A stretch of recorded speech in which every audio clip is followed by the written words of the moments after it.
Some people really knew how to make it rain.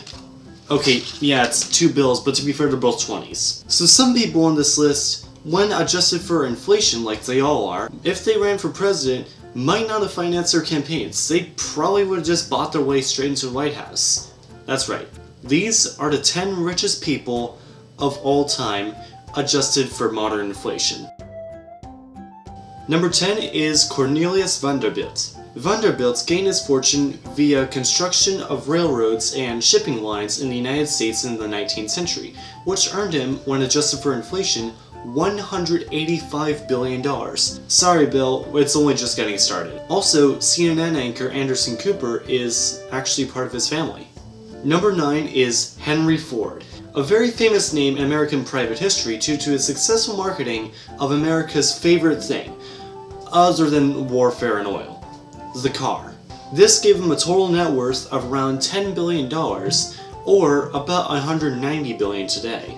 Number 8 is Muammar Gaddafi. Great, I thought we got rid of the absolute screw-ups when we included everyone of all time. Muammar Gaddafi, infamous and former brutal dictator of Libya from 1977 all the way to the Arab Spring in 2011, is said to have amassed up to $200 billion during his 42-year reign. Number 7 is William the Conqueror. William the Conqueror, Norman Conqueror of England, and the first of the modern line of British kings and queens, is said to have amassed between $209 billion and $229 billion in today's money through the spoils of warfare. Number 6 is Jakob Fugger.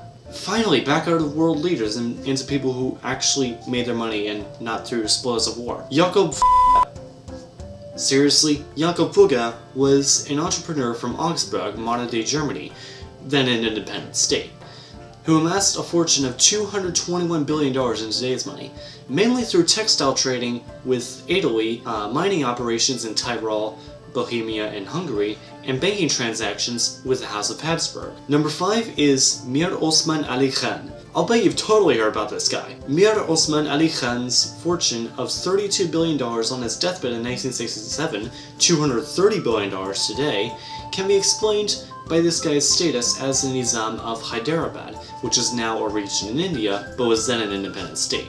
Number 4 is Nikolai Alexandrovich Romanov. Now for someone you may actually have heard of. Also known as Tsar Nicholas II, he was overthrown in the birth of the Soviet Union, and before that is said to have accumulated a wealth of $19 billion, $300 billion today. Number 3 is Andrew Carnegie.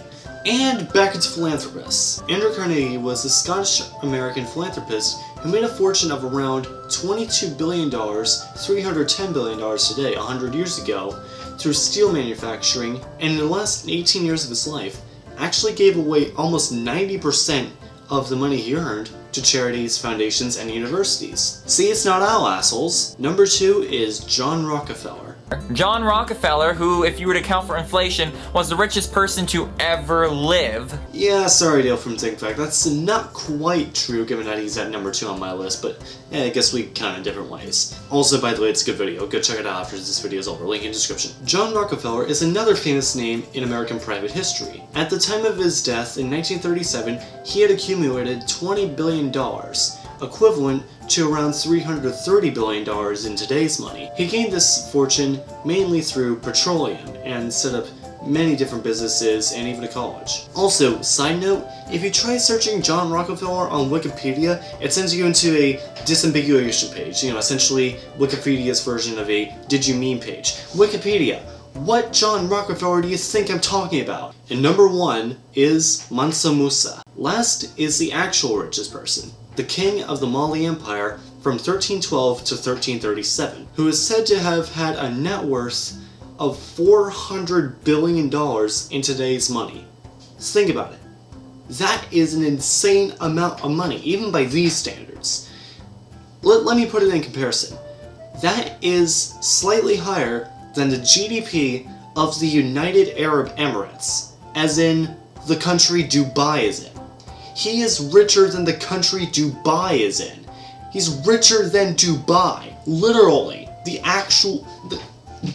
I mean, that's about 50 to 100 Trumps, depending on how you're counting. It's so much that when he made his pilgrimage to Mecca, the Hajj, he actually spent so much money in Alexandria when he was on his way there, that Egypt went into hyperinflation that took them years to recover from. He spent so much money, it caused inflation, hyperinflation. The thing is that he was the king of the Mali Empire, which was then at the center of trade routes throughout northern Africa, which was a really big deal actually. Thank you for watching this video. If you enjoyed it, please give it a like and subscribe for more in the future. I will see you on Wednesday, and stay positive.